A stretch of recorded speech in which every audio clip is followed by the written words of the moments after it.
All of these grown adults who are living in the home, in his home, who shouldn't even be there. Get a job, go live somewhere else if you don't like the rules. I understand this was an issue over a taco. You have the issue of the taco compounded by their having a garage sale, and garage sales never go the way people expect it. They always think they're going to make a lot of money. What you're about to watch is one of the most unpredictable courtroom sessions you'll ever see.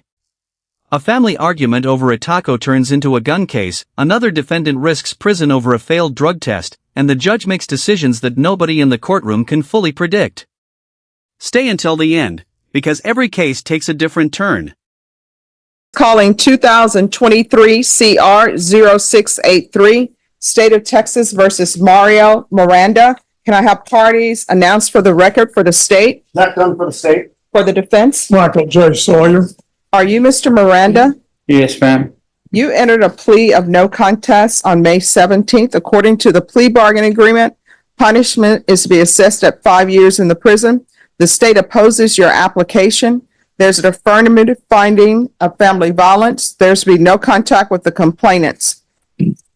Have both parties had a chance to review the PSI report, state? Yes, Your Honor. Defense? Yes, Your Honor. Any objections to the PSI report, defense? Just one discrepancy in an account, and we have a copy of that report that was filled out by SAPD Patrolman Torres. State has given a copy of that report this morning, and I believe does the court have a copy of that in their possession as part of the PSI? Yes, I have a copy of the PSI. If you'll direct me to what page? Well, I'm looking at it. Judge, look at that report. No worries. So John, simply give the court the report, the state will not object. All right, I have a copy of, the police report. Police report, yes, ma'am. All right, and this is defense exhibit number 1. The defense, you're not offering into evidence, you're just asking the court to review? That's correct, and I have a couple of questions about it, and I said that I believe the court can review it and Yes. see the discrepancy. Certainly. Ms. Miranda or me? Well, I guess me. All right, court has had a chance to review. And that's why I pointed to the court. Nick Miranda, who was there, told Officer Torres, one of the first policemen on the scene in that report, that he disarmed the defendant in the bedroom at the very onset. It's in the report. All right. That's all. All right. Any evidence, state or defense? No evidence from the state. Nothing further from the defense. I think most information the court needs is contained in the PSI. We have reviewed it. It is accurate. It looks at his prior criminal record here, California, Medina County, and it's true and correct in our opinion.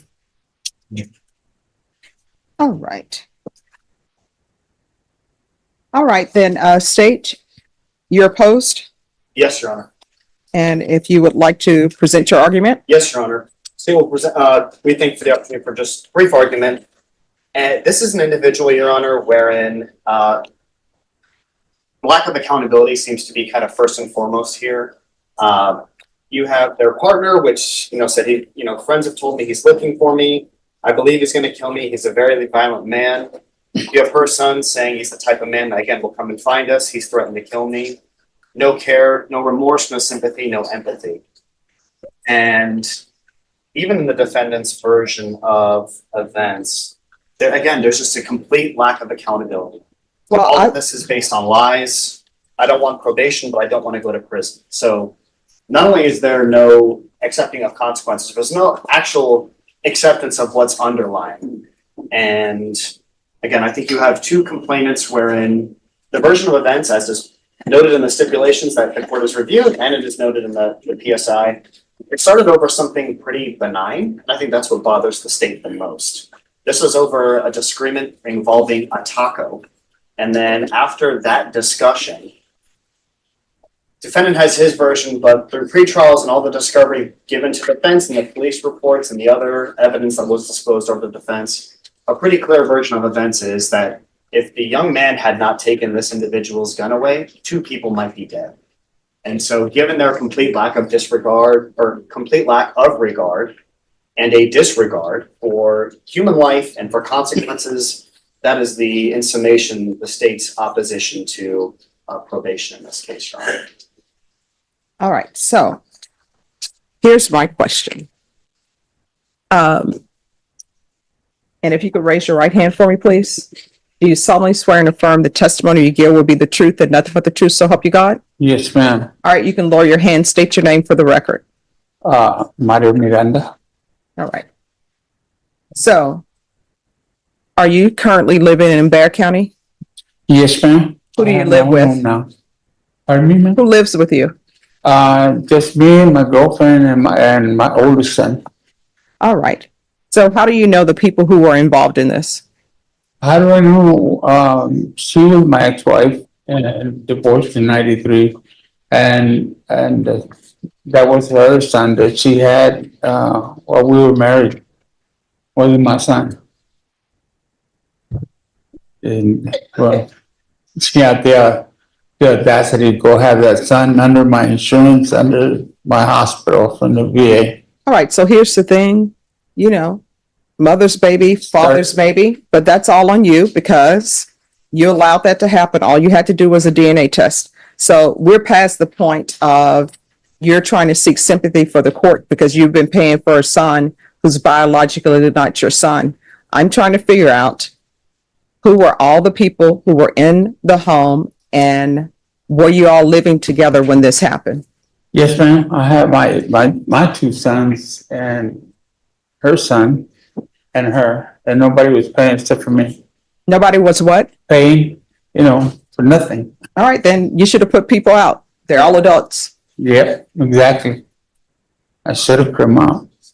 All But right. I had compassion for especially her, because she was renting an apartment with my oldest son, and they lost the apartment. They got evicted, and she was supposed to have heart surgery. She hasn't had heart surgery since then. It was all a lie, I think. All right, and what is this about a taco? Well, State says the whole that thing happened. We were having the yard sale, and she was there with her sister, and she said, "There's nothing for breakfast." I said, well, "Okay, fine. I'll go to HEB and get this stuff." But she said, "Well, I'll cook for all of us." Well, it turned out she cooked for everybody else except for me. And I said, "Thank you for the taco." That's all I said.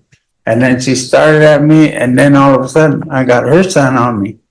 And he got up like he threatened me and said, "You owe this and that, and vulgar language. I'll do this to you right now." And he's a weightlifter in MMA. See? And that's what I was afraid of, that he was going to get me. So I went to my room. I got my gun and I was going to leave the house. I was going to holster my weapon. Mhm. And I was going to leave. But I still had a license to carry and everything. And I was able to defend myself that way. I couldn't fight with a young man like that. And I was going to leave the house, but then as I was going out, after the weapon was taken away from me and everything, then he assaulted me in the kitchen. And when the officers came, she right away, my ex-wife, right? She right away started saying he was pointing a gun at me and my son, and it was only him. My other son was there, and he's the one that took my weapon away from me. And that was taking it out of the pouch. And as soon as I got out of the pouch, he had the gun in his hand. So there was no assault there. And she lied, for the longest time. She's been trying to get my money out of the VA also, saying that she's my common law wife. And in all the report that she makes, my husband. I'm not her husband. Divorced her back in '93. Okay. All right. Any questions?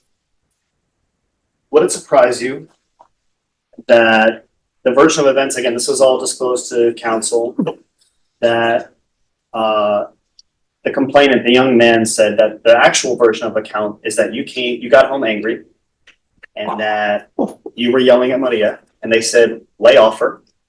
And you said, quote, "Don't tell me nothing because I'll put a bullet in your head if you don't shut up." Oh, Does it surprise you that that's the account that was given to the state? That's a question. He's asking a question. He wants you to answer it. The question is, does that surprise you that that's the version or the account that was given to the state? I didn't know about that. Okay. That's why I didn't know nothing about that. My second question is, if you were so intent on leaving, right, so the door to the outside where the garage sale was happening, Yes. was right next to the kitchen where the stove was. But Right. instead, you chose to walk all the way down the hall past 3 bedrooms to the last one on the left to then retrieve your gun. Isn't that correct? No. The gun was in the last bedroom. That was my bedroom. Correct. The gun is in the last bedroom on the left. Yes or no? Yes, he went there. Yes. Right. He followed me from the dining area to the room, and so did she. And then my other son, middle son, Nick, he's the one when I was taking out the weapon, Nick, he took it away from me then. So if Nick hadn't taken the gun away from you after you threatened 2 people multiple times to shoot them in the head, do you think they would be dead had he not taken the gun away? No, sir. I never made any kind of threat. No further questions, Your Honor. All right. So I will tell you both, this is what I'm reading in the police report, and this is a witness. And it's witness 1, and it's on page 2 of the police report. It says, on July 16th, I called witness 1 for a statement and conducted it over the phone. Witness 1 said he initially heard arguing between AP and victim 2. His brother, victim 1, then intervened and began arguing with the AP. And your client, of course, is AP. Witness said that victim 1 told AP that he needed to be beat up for the way he was acting. Witness 1 believes this sounded like a threat to AP. AP then went into his bedroom. Witness 1 heard victim 1 yell that AP was going to get his gun. Witness 1 did not hear AP verbally threaten victim 1 or victim 2. Witness 1 said he saw AP take his gun out and point it sideways. Witness 1 quickly pulled AP's arm up in the air and got the gun from his hand. Witness 1 did not see AP point the gun directly at victim 1 and 2. Witness said he then went to go hide the gun in a box. Witness 1 stated while he was hiding the gun, another argument started in the kitchen. Witness 1 said he walked in the kitchen and saw victim 1 on top of on top of AP. Witness separated them and asked for police to be called. So that's what witness 1 is saying. Is there anything else from either side? No, Your Honor. Nothing from the state, Your Honor. All right, so this is what the court is going to note. Because this case, is it a difficult case for the court to make a decision on? Yes. But what I have, the person I have standing before me, based upon the PSI report and everything else, it shows that he is a veteran. And then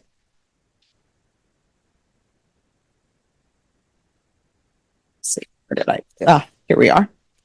On page 6 of the PSI report, he is on no less than 26 medications.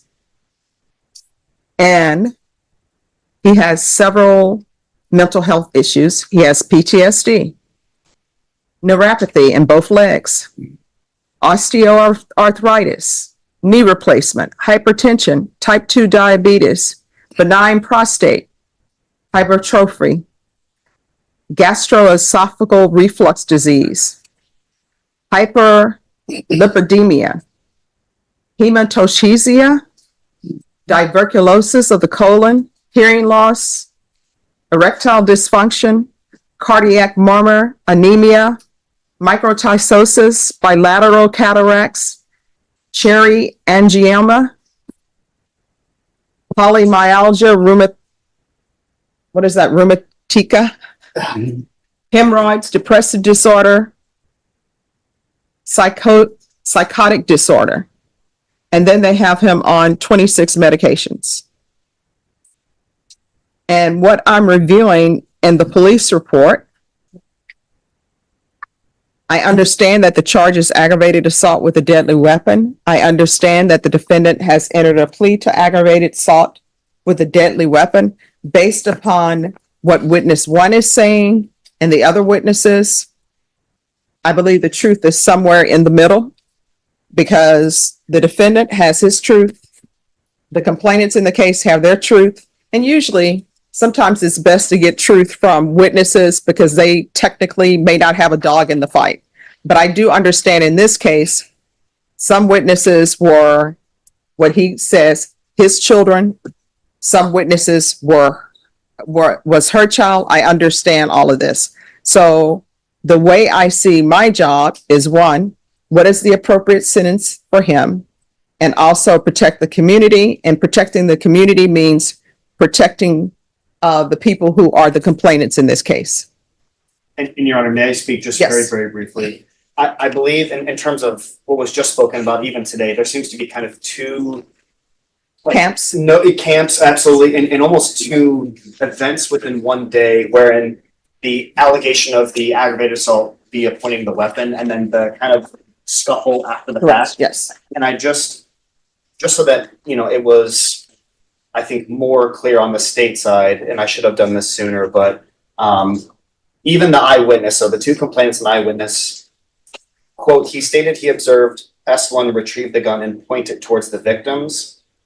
And then later in that paragraph, he said he did not, quote, I did not observe any physical assault. So even the eyewitness, there's no question, again, in terms of the state's perspective on the pointing, but absolutely cannot corroborate with respect to eyewitness testimony, the latter scuffle, if you will. Oh, no, and I understand all of this started over taco. Yes, Um, and they would fight like that all the Stop. time. I'm sorry, ma'am. all right, so my understanding is like the individual children who are involved are adults. The other complainant is his ex-wife. They don't have any young children where there needs to be any sort of custody arrangements. There's no need for them to have any contact. I can give him deferred adjudication, but he is not allowed to have possession of any weapons, period. You say, If I may, I had a long discussion with my client about that. He agrees. Any condition imposed by the court, he will follow it. Yes, ma'am. all right, so I'm telling you, and I look at his criminal history, and this is his criminal history, this case. I don't, and of course he has a previous, driving while intoxicated. So his history is driving while intoxicated in this case. And he's done probation for the driving while intoxicated previously, and that probation was terminated. And I'm sorry, he had a theft of service, which is with a check, where he wrote a check and didn't pay. So he has a theft of service, DWI, in this case. And in this case, what I'm viewing is, number one, all of these grown adults who are living in the home, in his home, who shouldn't even be there. Get a job, go live somewhere else if you don't like the rules. I understand this was an issue over a taco.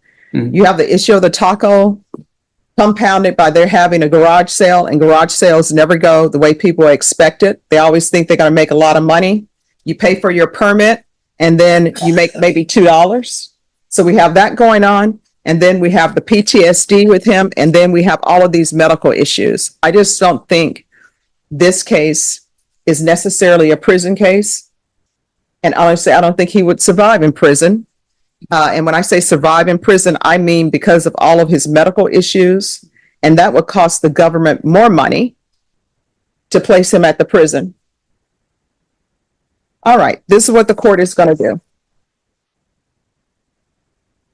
There's going to be an affirmative finding of family violence. The court is going to sentence you to 5 years deferred adjudication. There's to be no contact with the following. There's to be no contact with Jonathan Garcia and Maria Garcia. the court notes that you're receiving your benefits from the VA and also receiving other benefits. You're going to need to provide that to probation. So, Ms. Abrams, I don't believe he's able to work based upon all of his medical conditions. So he'll just provide proof of VA benefits to probation within 30 days.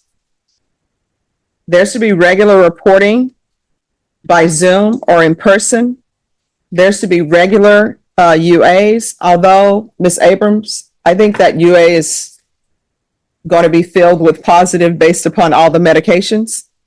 You're going to need to provide probation with a list of your medications. You understand? I already have them. All right. I've done all- No. Listen to me. Provide them with a list of your medications. Right. And let me see.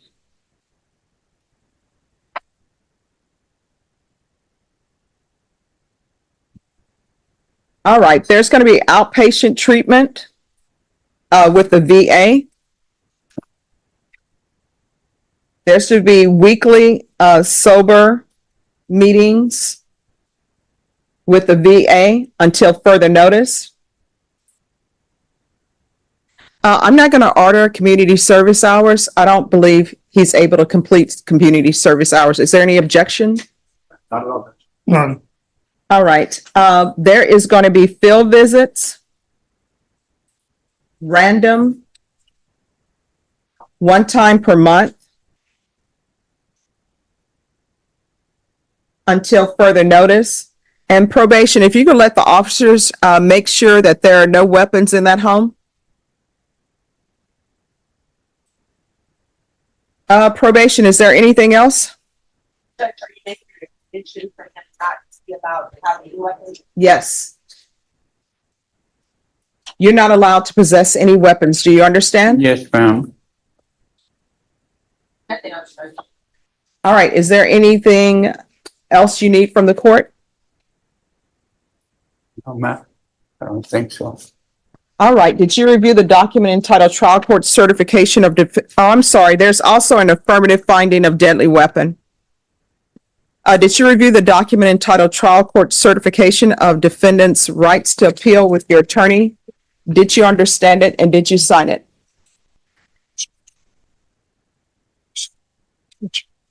Did you review that and sign that? Yes, ma'am. All right, because this is a plea bargain agreement, because I followed your plea bargain agreement, and because you waived your right to appeal, you do not have the court's permission to appeal. Do you understand? Yes, ma'am. Because this is an affirmative finding of family violence, you're not allowed to own or possess any weapons or ammunition. If you have a question over what a weapon or ammunition is, you'll need to speak to an attorney. Do you understand? Yes, ma'am. All right, we can go off the record. Mr. Miranda, here's the thing. If you cannot get along with people, you shouldn't let people live with you. And you're not to have any contact with them. If you end up having contact with them, a motion to revoke is going to be filed, and you're looking at 20 years in the prison. Do you understand? Yes, ma'am. All right. Do you have any questions about my instructions to you or what you need to do? Them showing up in my home. Call the police. Okay. I understand. All right. You'll need to call the police if they show up. You understand? Yes, ma'am. All right. Thank you. All right, thank you. On behalf of my client, and thank the court for the consideration today. All right. Thank you. Have Have a good one. Oh, and Mr. Sawyer, how's your wife? Very much better. Thank you. All right. Awesome. Making my life a lot easier. All right. Have a good one. Thank you for asking. Thank you, Ron. CR 3442, State versus Robin Huerta Hernandez. Can I have parties announced for the record for the state? Defense? This is Pauline Portillo for Ms. Robin Huerta Hernandez. And are you Ms. Hernandez? Yes, sir. All right, you need to slide over a little bit so that the state will have room. All right, did you review the document entitled Motion to Enter Adjudication of Guilt and Revoke Community Supervision with your attorney? Did you understand it? Yes. Are you the same Robin Huerta Hernandez who was placed on deferred adjudication in 2023 CR 3442 for the offense of possession of a controlled substance, penalty group 1 gram to 4 grams on August 17, 2023 for a period of 2 years? Is that you? Sir. All right, state.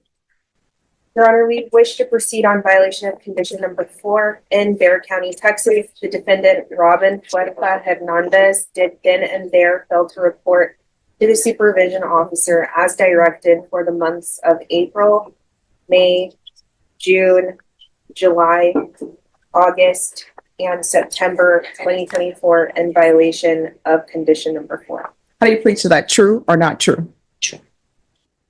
State, We waive and abandon the remainders. any objections? No objections, Your Honor. Did you understand by pleading true to violation of condition number 4, the court could find it true, grant the motion, find you guilty, sentence you up to 10 years in prison and up to a $10,000 fine? You need to speak. Yes, Your Honor. Knowing that, do you still wish to plead true to violation of condition number 4?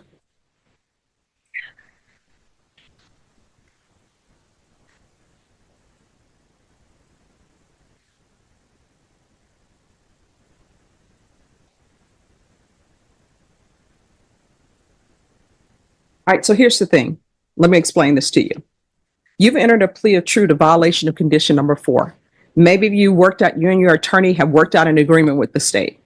I don't have to follow that agreement. The reason why I don't have to follow that agreement is because you don't have a contract with the state or with your attorney. The contract is with the court, and that contract is your conditions of probation.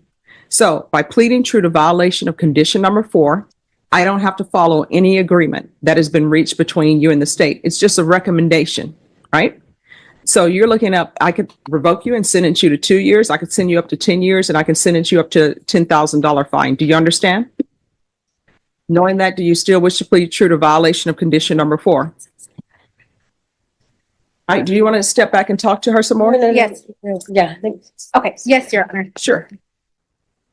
All right, we are back on the record and cause number 2023 CR 3442, State versus Robin Hernandez. Can I have parties re-announce, please, for the state? State. This is Pauline Portillo for Ms. Robin Huerta Hernandez.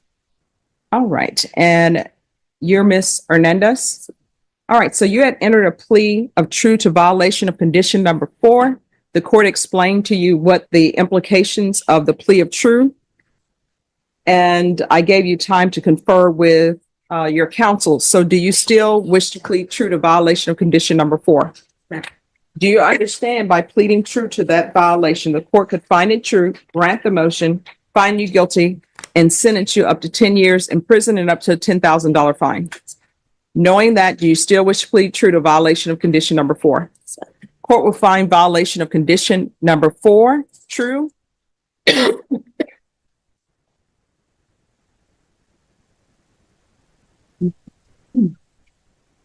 And is there a proposed agreement? Judge, so there's not really an agreement. Each side's asking for something different. As far as the state and what the state is asking for, we are asking that you deny the motion. However, we're asking for you to alter and amend her condition. We'll continue her on deferred, but alter and amend her conditions for a 1-year extension and order her to go to safety due to the struggles that she has had with reporting and failing to submit to her UAs. All right, defense, what are you requesting? Judge, we're asking for the extension of the 1 year as well, but instead of SafeP, we're asking for some form of supportive outpatient treatment. Since Ms. Huerta Hernandez was released, she's been doing almost daily NA meetings online. She's been checking in with Ms. Lanier, her pretrial supervision officer, which I have an email from her in Defendant's Exhibit 1 that she's been in full compliance, no violations on her GPS. Any I objection have a to? chance to review it. I have no objection. All right, I'll review that.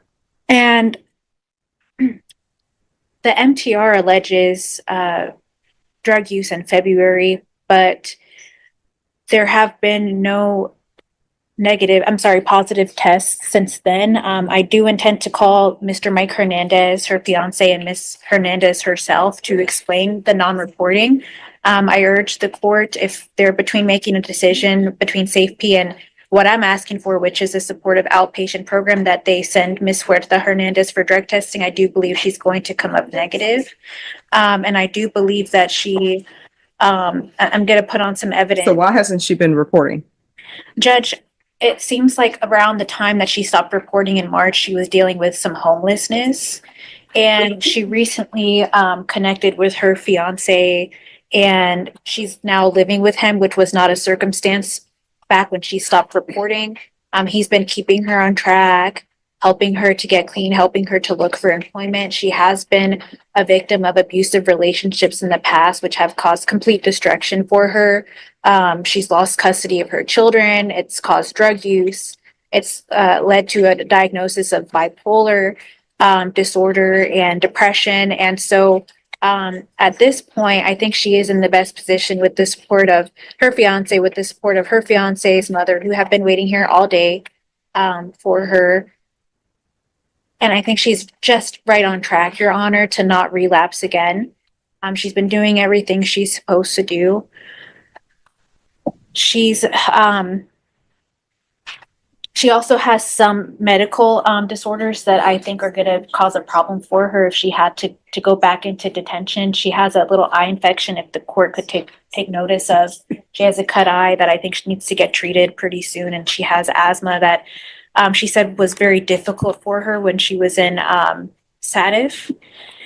And Your Honor, I think just the circumstances for her right now are going to be optimal for her to succeed and not relapse. She has no criminal history besides this case.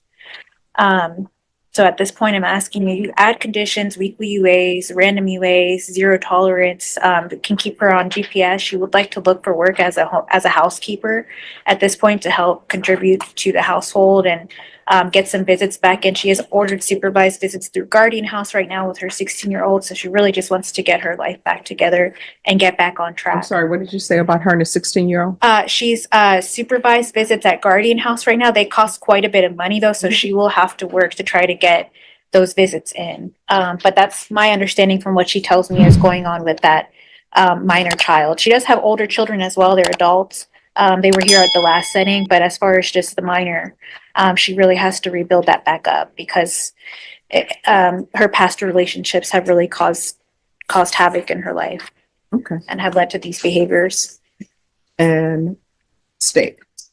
Judge, I am in agreement. This is her first MTR. She doesn't have any additional criminal history other than this.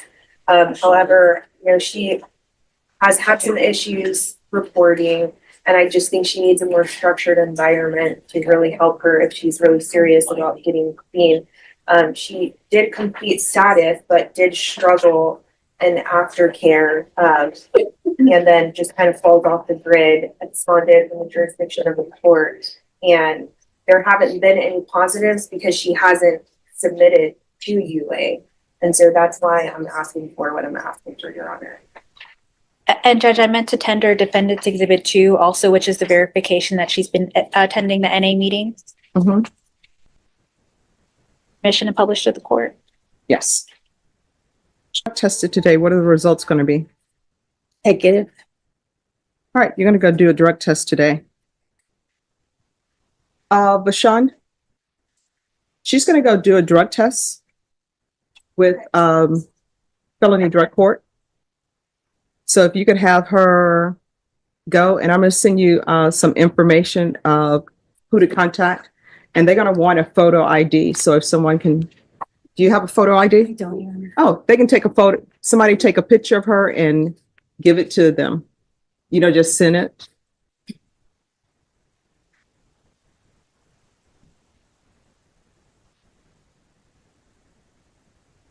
All right, we're going to come back with this. And she's in custody because she's late, correct? And you're on GPS and you're late. Why were you late? There was a long line outside, Your Honor. To get in on the courthouse, I was All right, here. so Deputy, what we'll do is we're going to release her so she can go and do her UA. All right?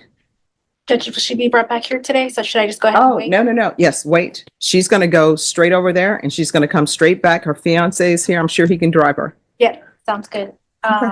Oh, I'm sorry, but her counsel, I should wait, right? Yes. For her to come back. Okay.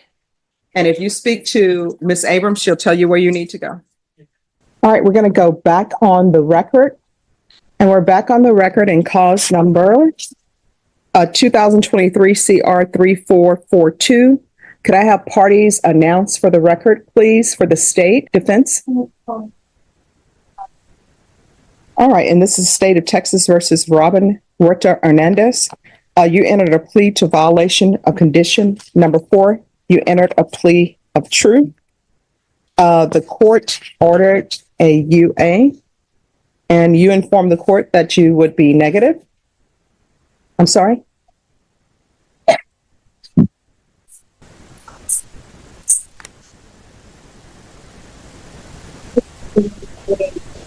Calling me back, and I oriented to me, and asked for you to get these, and I do want to change. I am changing. I have changed. People have places and things. I do have support now, family support, and nobody knew.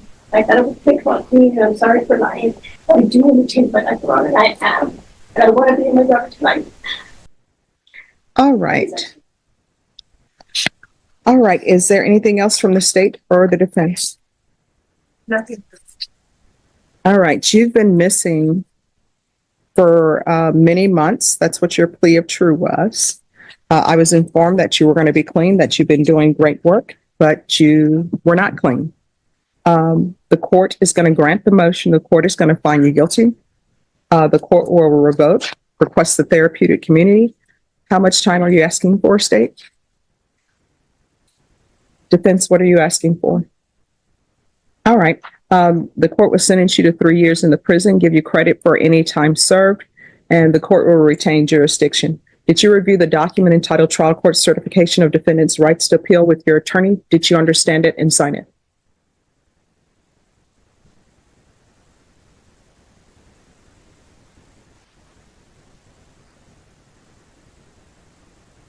All right. You do have a limited right to appeal. That right to appeal is as it relates to the allegations in the motion, not the fact that you're on deferred adjudication. Because this is a felony conviction, you're not allowed to own or possess any weapons or ammunition. If you have a question over what a weapon or ammunition is, you need to speak to an attorney. Do you understand? Court is calling NITMAC number 747790, State of Texas versus Johnny Luis Weschler III. Can I have parties announced for the record for the state? Second for the state. For the defense? Ray Lopez for the defense. And are you Mr. Weschler? Yes, ma'am, I am. All right, we're here on a defense's motion to modify bond conditions. State, have you had a chance to review the defendant's motion? Yes, Your Honor. All right, any objections? If I properly understand council's motion, we did talk about this, of course. It's essentially 3 parts, from partial to just tracking, waiving of a monthly fee, and then allowing him to reside in Pflugerville. Going in reverse order, I think council or state has no objection to any type of transfer or anything with respect to Pflugerville. The state I told council really don't speak to any waiving of fees. And then to the first part, the state would feel more comfortable with partial, so we're opposed in that sense. I know they're asking for tracking, but given the offense report, again, at this time, the state feels that partial is more appropriate. All right, so let's start with fees. With fees, I'll ask that fees be waived, but I can tell you what's going to end up happening. They're not going to waive his fees because it's a third-party contract. But yes? But I will ask them to defer or waive fees, and we'll see what they do. There's supposed to be a monitoring device that is free. I have yet to see it, but they say there's a free one out there. All right, so the fees have been addressed. Now, with regards to the transfer, if he can still be monitored and transferred, the court will allow for transfer. So the next question is partial GPS versus tracking. State, why are you opposed to tracking? I think given just the nature of the report, some of the aggressiveness asserted by the alleged aggressiveness exerted by the defendant on scene, and given some of the the injuries with respect to the victim, that's why the state just feels more comfortable with tracking. We feel like it's a more robust measure of allowing this person to work and be a productive member of the community, but not necessarily just going to tracking only. All right, so defense, if he's given partial GPS, he would be allowed to work. So why are you requesting tracking?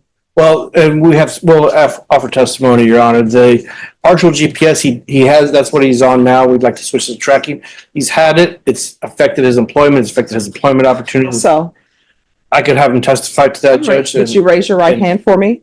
Do you solemnly swear or affirm the testimony you give will be the truth and nothing but the truth, so help you God? Yes, ma'am. All right, state your name for the record. Johnny Wexler. All right, you can lower your hand. All right, what is the issue with partial? So with my employment, I've been in my job for 4 months. I've been very successful there. Started off as a dishwasher, and I just got a promotion to a maintenance technician. There's been plenty of missed opportunities to where they want me to stay late. Oh, well, partial means that's partial for employment, so you can Well- stay late for employment. Yes, ma'am. But as far as I'm concerned with my pretrial officer, I'm only allowed the allotted hours that I'm given, X amount of hours that I'm given. No, So if I you have were- to, let me explain something to you. When it's partial for employment, the only thing that they're asking of you is they're asking for you to give them your work schedule. I understand sometimes when you work at restaurants, they'll give you one work schedule, then they'll ask you to stay late. Yes. You're allowed to stay late, but you'll need to send that information in to the pretrial service officers. All you have to do is leave a message. When you call and nobody answers, don't hang up. Leave a message that says your name, your SID number, or your case number, and let them know that you had to work late. And guess what? When they see your GPS signal, it will show that you're still at your work location. Now, if you tell them you have to work late and you're not at your work location, that's when there's going to be a problem. Every violation report comes to this court before somebody signs it, unless there's another judge sitting. But when they're not, they come to me, and your counsel will tell you, usually, unless it's something egregious, I always ask for us to have a hearing so we can figure out what's going on. Yes, ma'am. There's been a couple of times where I have stayed like maybe an extra hour or hour and a half late, and they did end up calling me. I got a call from a tracking officer, and he told me, you got to go home. I'm gonna give you 10 minutes, 15 minutes to do what you got No, to do. well, I'm telling you what I'm telling you. And And I will send your pretrial services officer an email letting them know that partial for employment means that he's allowed to work. And what they need to do is look at the GPS and see if you are actually at the location where you're supposed to be working. Okay. Now, there's a different matter if they have you working at restaurant A and you tell the tracking people, oh, I'm working late and I'm at restaurant A. And then your employer sends you to restaurant B. yes, ma'am. That's where issues come in. Okay, I understand. So that was just the issue. Just I was under the impression that I couldn't stay more than outside of what I was approved for. You just have to call them and let them know. Yes, ma'am. And Judge, he has been having other issues with which has prompted a request for tracking. One, he's had other employment opportunities that have paid more, had a better payment, but because he's on partial tracking, once that comes up, he's not been able to have those opportunities. So Well, do they not do it by Zoom and over the internet? Because now you can't even seek employment at any of the convenience stores. You have to go online to do it. So is it something where he has an interview set up?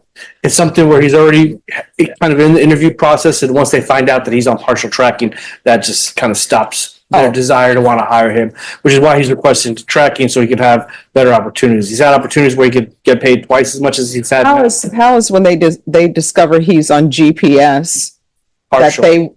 that he's on partial GPS, and so they're like, no, we won't hire you. We will prefer you to be on tracking. I don't understand that. I think there'd be less involvement from their end with the GPS thing, is at least what they've conveyed to him. Whether that's true or not, we don't know, but that's what the business has been conveyed to him. It's like, well, it's too much trouble for us if you're on partial GPS. It's too much trouble for them. They just have to provide him with a work schedule. And even if he wasn't, correct me if I'm wrong, if he wasn't on GPS, they still have to provide you with a work schedule. Like even for this job, I have to know what my work schedule is. And it's nothing for the government to say, hey, we're not going to give you your work schedule. I mean, everybody has to know what their work schedule is. Even when you're working at a fast food place, they may say, we're going to put the work schedule up for next week, at the end of this week. Everybody has a work schedule. Otherwise, how do we know when we're going to show up to work or we're supposed to be there? if I may, Your Honor. Sure. There's a company called Airco, and they do like air conditioning and electrical and plumbing. With those jobs, they do house like service calls. So you don't find out where you're going to that morning of, and it's a different house every day. And that was the issue that they had. Well, we can't really accommodate to giving you a heads up or a 24-hour notice in advance. Mhm. And that was the issue that they were having, is that it's too much for them to be able to want to comply with that. No, I mean, they need to, I mean, even if you're doing AC and HVAC, which I don't understand why people are hiring people for AC and HVAC and people going into people's homes and not informing them of the people who are going into their homes. For example, the offense that you're charged with, I don't know anything about this. Everybody is presumed innocent. Yes, ma'am. However, it's an assault family second, which means you had a previous assault allegedly. And everybody is just letting people come into people's homes and nobody knows about anybody's background. And so let me just tell you why I'm going to keep the partial GPS as it is. Number one, I'm not saying anything is going to happen, but if nobody knows where you are, we're just doing tracking and you're just allowed to go wherever you want to go, and something happens, you know whose fault that is? It's yours. But also it's me, because what the heck was I thinking, right? Yes, ma'am. So the HVAC people, if they want you to be their employee, one, it's probably in your best interest to make sure they know about your history. And two, if they can only give you a 24-hour notice of where you're going to be, then again, all you have to do is call pretrial services, leave a message, because sometimes they don't answer, and say, I just been told for my employment, this is the address I need to go to. And you better be at that address. Yes. And then you can show your pretrial services officer the ticket saying that this is where I was sent for employment. Is that difficult? Am I? No, ma'am. All right. But I do have other, if I may, Mhm. I have other things that I'd like to touch light on. As far as that, I just got enrolled into college as well. I'm sorry, I what? just got enrolled into college. Mhm. So I'm going to Texas State Technical College for industrial engineering. And I just would like to capitalize on the resources at campus if I'm able to go to like the library when I wanted. That's what study groups. or- Google is for I don't- Google does the library. Nothing like that. And I was Cell phone? just thinking of other resources as far as like study groups, going to the lab. They have labs there for me to go and physically like hands-on learning and stuff like that. So I was just thinking I could capitalize on those as well. Okay. I appreciate when people are trying to improve themselves, Yes, ma'am. but I always wonder, why do people always try to improve themselves once they're put on GPS and they're restricted? Then it's like, oh, I want to spend time with my child and take them to baseball games. And before, they never took their child to baseball games. Yes, ma'am. So, I mean, you're on partial GPS for employment. How long have you been on GPS? It's going on 6 months. All right. So I'm not the one who placed you on GPS, but the nature of your case, you should be on GPS. So it's going to be partial GPS for employment. I'll ask that the fees be waived or deferred. And once you are actually in your classes, I'm sorry, could I have your order, counsel? Once you are actually in your classes at college, then the court will reconsider any other requests. Yes, ma'am.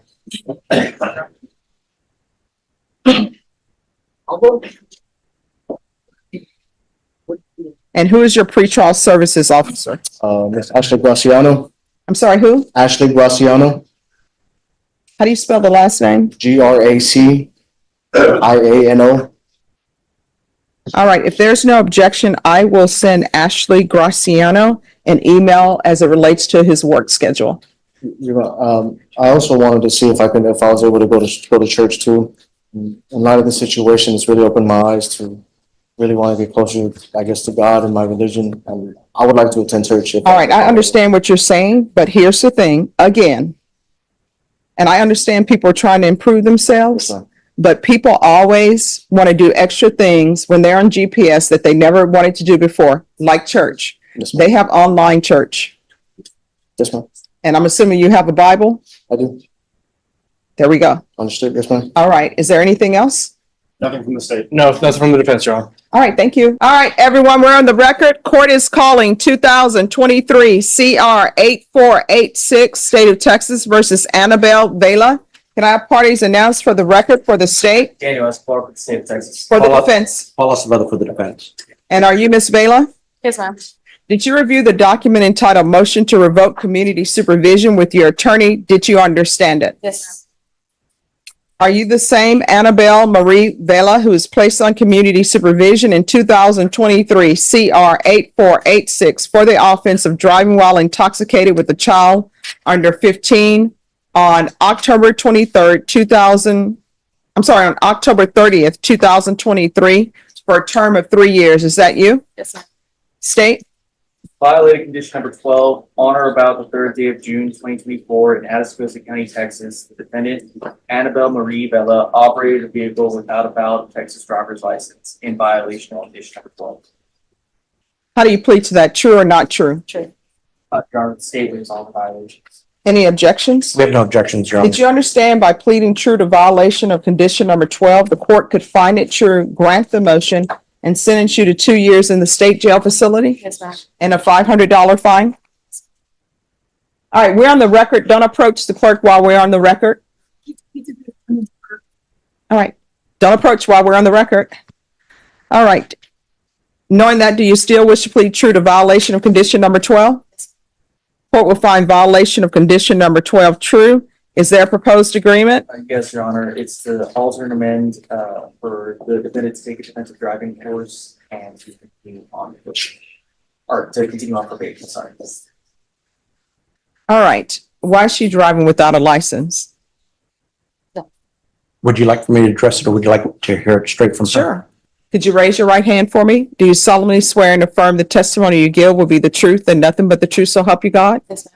All right, you can lower your hand, state your name for the record. Annabelle Vela. Judge, she is a little nervous, so just Oh. a little patient. Yeah, don't be nervous. Just tell me the truth. Why are you driving without a license? So I was with my friends. I know I wasn't supposed to be driving. She told me she wasn't feeling well. A couple years ago, she had fractured her spine and her tailbone, and it often causes her to have back problems where she can't walk or sit too long.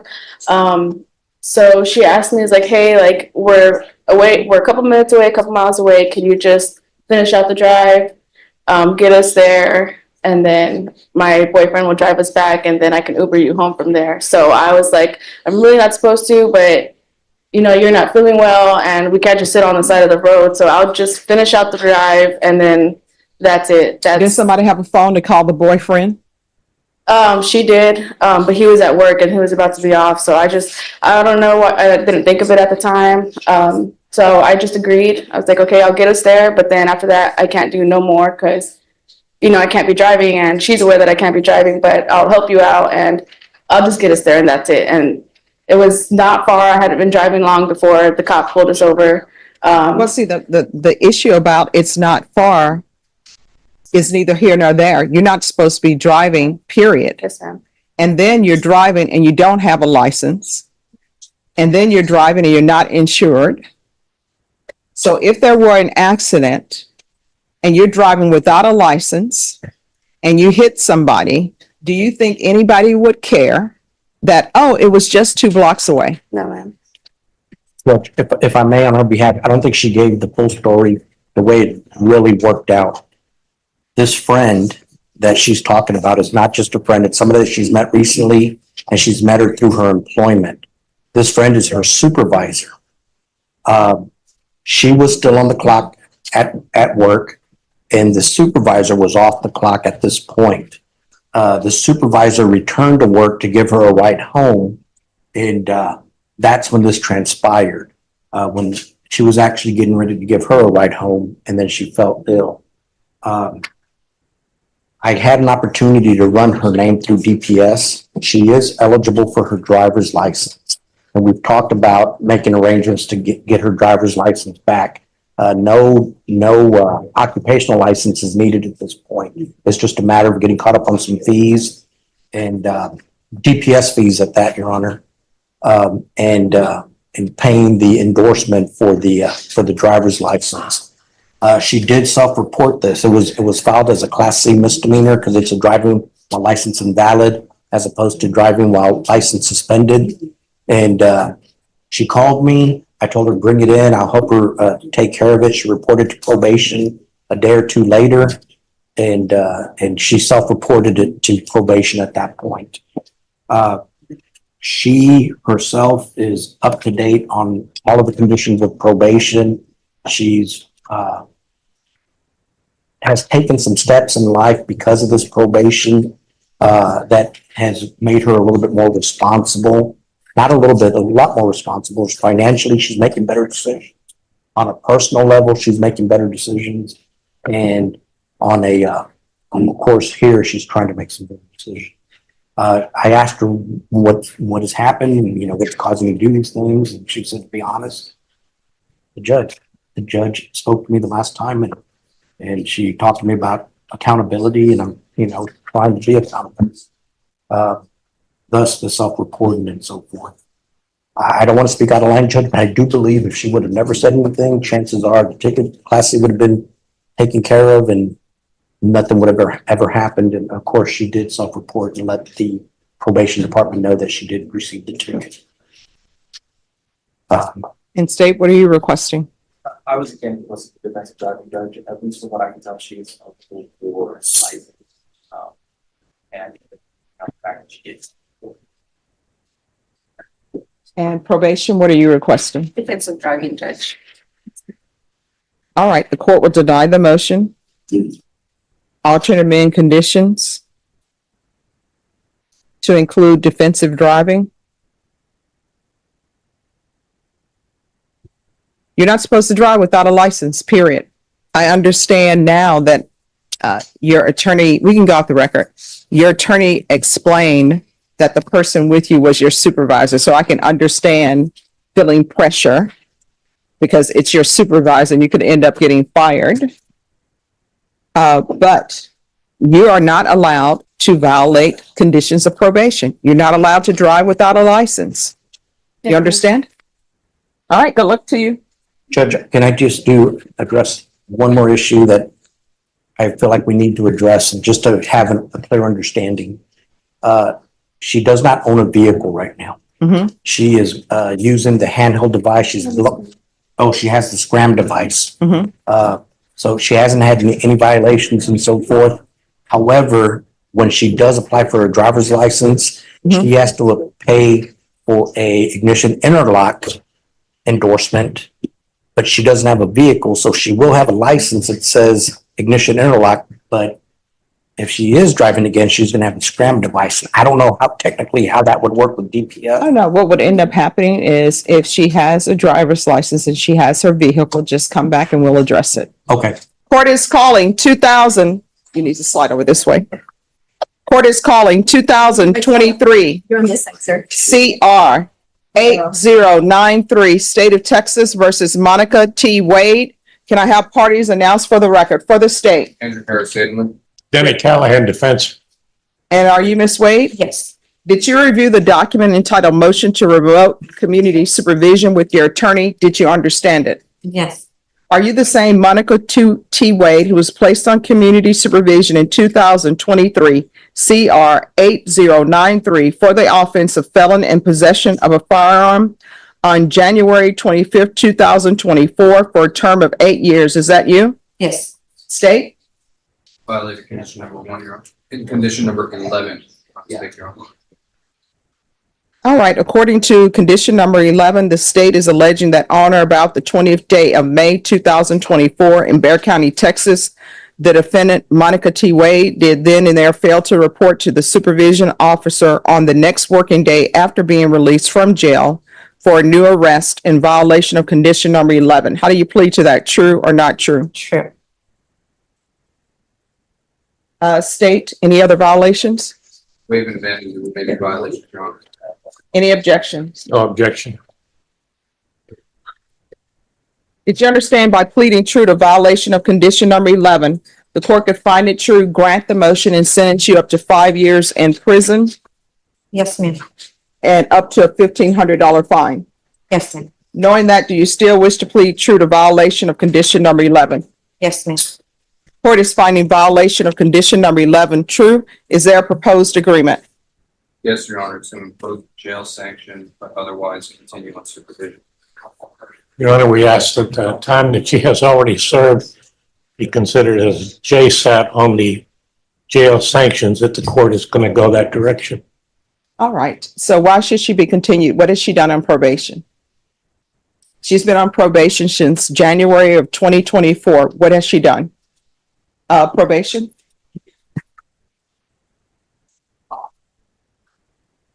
Hi, Judge. Since January of 2024, she's submitted 3 negative drug tests, with the most recent of 6/17/2024. She has completed her mental health evaluation. Her parenting class is complete as well, and that you waived her community service hours with that completion of the parenting class. There's been a total credit of $150 for her fees and fines. And that's it, Judge. All right. So she's pled to having been arrested and not report to probation after her arrest. What has she been arrested for? May I address the court? Yes. Felon in possession. That case is still pre-indictment pending. It's independent of the resolution of this case. All right. So she's on probation for felon in possession of a firearm. I know the state has not proceeded on the violation that you just mentioned, the felon in possession of a firearm. But my concern is that she was arrested and she didn't report to probation after her arrest. So does she want to explain to the court why she did not do that? Yes. All right, can you raise your right hand? Do you solemnly swear or affirm the testimony you give will be the truth and nothing but the truth, so help you God? Yes. All right, you can lower your hand, state your name for the record. Monica Wade. All right, why didn't you report? When I initially got out of jail, I was not informed to go to report to the office. I'm sorry, you was not? Informed to go report to my probation, but I contacted my attorney because my concern was I going to be issued an MTR immediately since they gave me the No, but it's in your conditions that when you're arrested, you need to contact probation and let them know. That's one of your conditions. Am I wrong in that? No.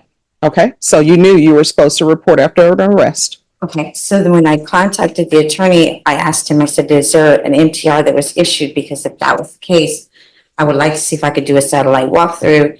That way we have to go through the whole process of sitting in jail and doing all this, all that. Well, no, let's go back to the fact that you knew, because you had conditions of probation, that when you're arrested, and you just told me you knew when you're arrested and you're released, you have to report to probation.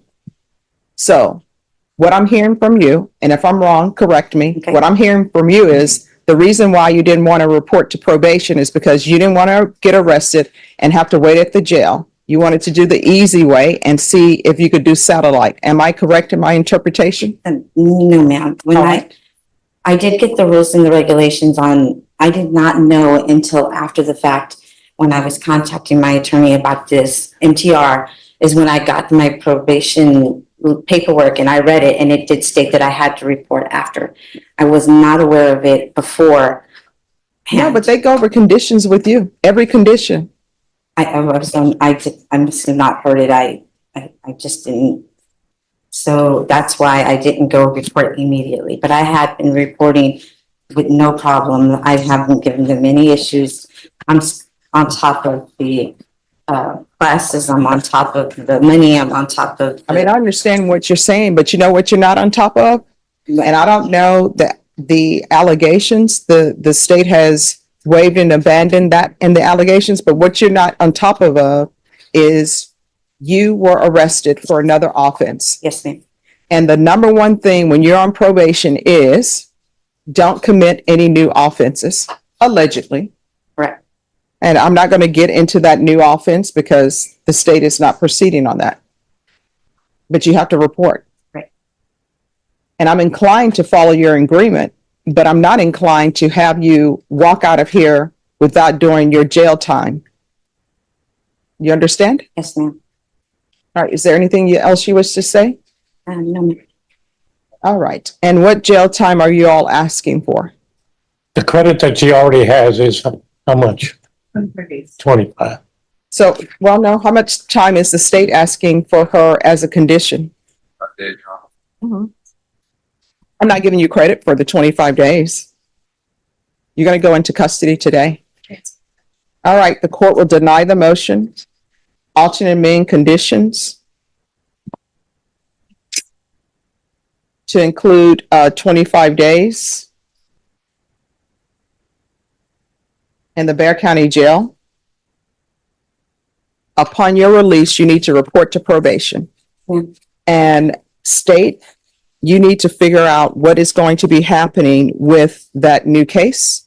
How much time do y'all need to determine what you all want to do with that case or what's going to happen with it? Unclear, Your Honor. All right, and Mr. Callahan, are you on the new case? Yes, Your Honor. All right, Ms. Ferguson, her new case, let's set that in 60 days. And if you could give her a reset for that. Probation, is there anything else? All right, thank you. And just like that, another day in court comes to an end. Some defendants earned another opportunity, while others watched their second chance disappear. Which decision do you think the judge got exactly right, and which one surprised you the most?